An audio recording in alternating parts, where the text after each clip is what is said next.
বাবা ও সৎ মাকে খুনের অভিযোগ, চুঁচুড়া আদালতে ফাঁসির সাজা হলো নীলকান্ত সাহা নামে এক যুবকের। গত বুধবার তাকে দোষী সাব্যস্ত করেন চুঁচুড়া আদালতের প্রথম অতিরিক্ত দায়রা বিচারক সঞ্জয় শর্মা।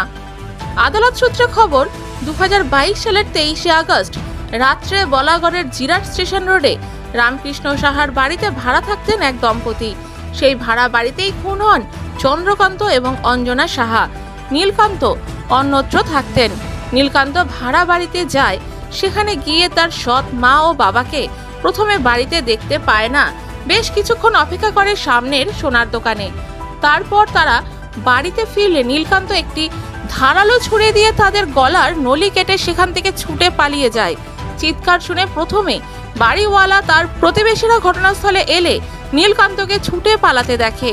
হুগলির মুখ্য সরকারি আইনজীবী শঙ্কর গঙ্গোপাধ্যায় জানান, আদালতে মোট 21 জন সাক্ষী দেন ও ঘটনাস্থলের পাশে যে গয়নার দোকানে নীলকান্ত অপেক্ষা করছিল সেই গয়নার দোকানের সিসিটিভি ফুটেজ অভিযুক্তকে দোষী সাব্যস্ত করতে বিশেষ সাহায্য করেছে। আজ 30শে জুলাই মঙ্গলবার চুঁচুড়া আদালতের প্রথম অতিরিক্ত দায়রা বিচারক সঞ্জয় শর্মা সাজা ঘোষণা করেন। অভিযুক্ত নীলকান্তকে ফাঁসির সাজা ঘোষণা করেন। আগস্ট মাসের একটি মামলার ভিত্তিতে বলাগড় থানায় একটি কেস স্টার্ট হয়। এখানে আসামি নীলকান্ত সাহা তার উপর আরোপ আছে যে তার বিয়ের বাবা এবং তার সৎ মাকে মার্ডার করে।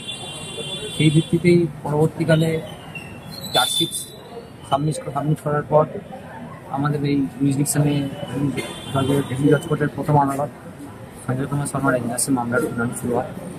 শুনানিতে আমরা কম বেশি 30টা সাক্ষী আমরা একটু সাক্ষী করেছিলাম। প্রসিকিউশন এবং আমি ডিফেন্সের তরফ থেকে আমাদের যে কেসটা প্রতিষ্ঠা করার চেষ্টা সেটা আমরা করেছিলাম যত সম্ভব। কিন্তু আদালত আজকে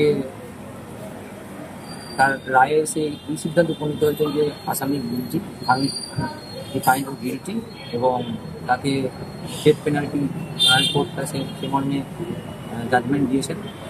তো দেখুন না, আদালতের রায়কে আমরা তো এভাবে সমালোচনা করতে পারি না, তবে সবার একটা হিউম্যান রাইটস বলে কথা থাকে, আর্টিকেল 21 রাইট লিবার্টি, সংবিধান সবার জন্য। তো এই রায়ের বিরুদ্ধে আমরা ডেফিনেটলি উচ্চ আদালতে যাব এবং যাতে তার বিবেচনা করা হয় পরবর্তী পছন্দ।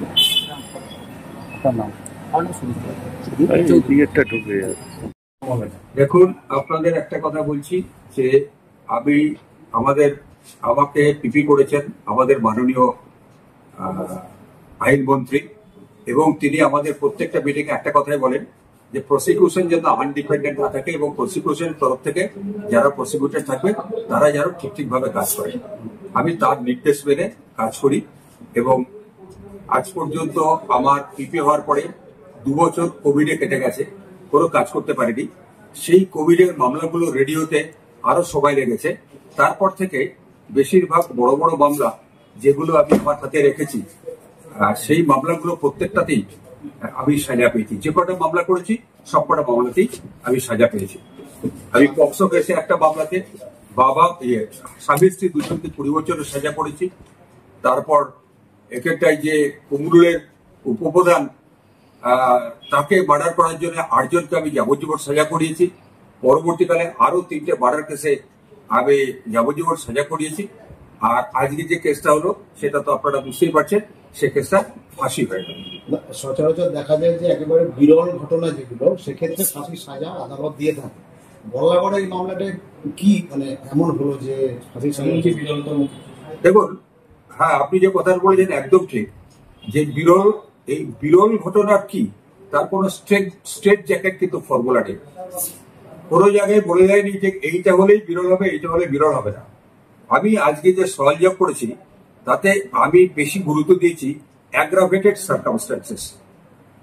বিরলতম ঘটনাকে আনবার আগে এই সার্কামস্ট্যান্সেসটা অনেক অ্যাগ্রাভেটেড সার্কামস্ট্যান্স ছিল, সেইটা আমি প্রমাণ করতে পেরেছি।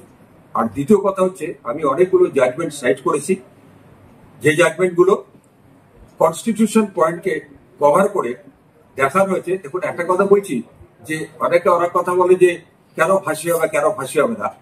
আজকে আমাদের কোনো কোর্ট যদি ফাঁসি দেয়, তারপরে হাইকোর্ট আছে, তারপরে সুপ্রিম কোর্ট আছে, সর্বোপরি যেটা হচ্ছে আর্টিকেল 72 কনস্টিটিউশনে রাষ্ট্রপতির ক্ষমতা আছে সেই সাজাটাকে মুকুব করে দিতে পারে অথবা সাজাকে রাখবে। যখন আর্টিকেল 72 কনস্টিটিউশনটা এখনো কনস্টিটিউশনের মধ্যে জল করছে, সুতরাং সেখানে তো বুঝতেই হবে যে ডেথ সেন্টেন্সটা আমাদের দেশ থেকে উঠে যায়নি। যে কেসে ডেথ সেন্টেন্স প্রয়োজন আছে সেক্ষেত্রে ডেথ সেন্টেন্স দিতে হবে, কারণ আইনটা কোনো একটা বিশেষ ব্যক্তির জন্য না, আইনটা হচ্ছে সমাজ ব্যবস্থার জন্য আইনটা তৈরি করা হয়েছে।